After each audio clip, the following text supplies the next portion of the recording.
For some Missourians, your congressman or woman could be changing because of a new map drawn by the Senate today. Our Missouri Chief Capitol Bureau reporter Emily Manley is live tonight to break it all down and talking about the congressional map that has caused tensions to run high over the last month. Emily. Vic, that's exactly right.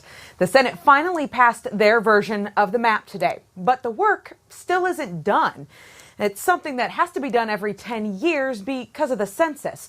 And although they passed it today, it broke a multi-week gridlock here in the State House, and it also is preventing some possible lawsuits. But like I said, they still have work to do.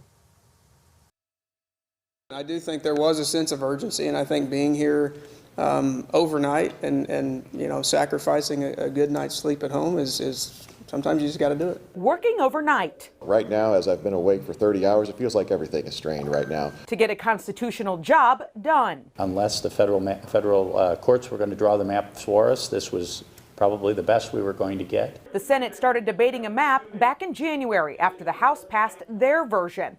But senators didn't like what representatives approved. It's not any great secret that St. Charles split was a pretty big source of contention, amongst other things. Tuesday is the final day to file to run in the August primary, which means those running for Congress don't know the exact lines of their districts. Probably about midnight of last night, where you actually had about a dozen senators in the same room looking at a big screen with a map on it. Already 2 lawsuits have been filed against the state, and more could be on the way if there's no map. The taxpayers have put us here to do a job.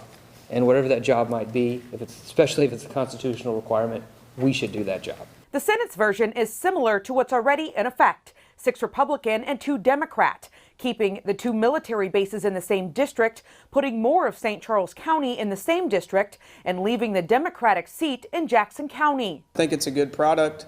It is absolutely a map that a lot of people don't love, which was the only way that the thing was going to get done. With the job of drawing a map behind them, emotions are still raw. I don't believe that anyone should take from this that this was a healing week or that this is a healing moment in the Senate.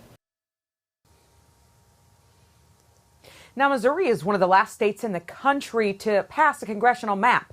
That map that passed the Senate today needs to go back to the House to approve the changes.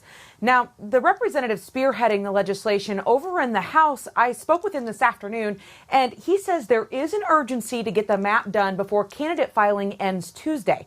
But they're going to use the weekend to make sure that they have enough votes to pass it.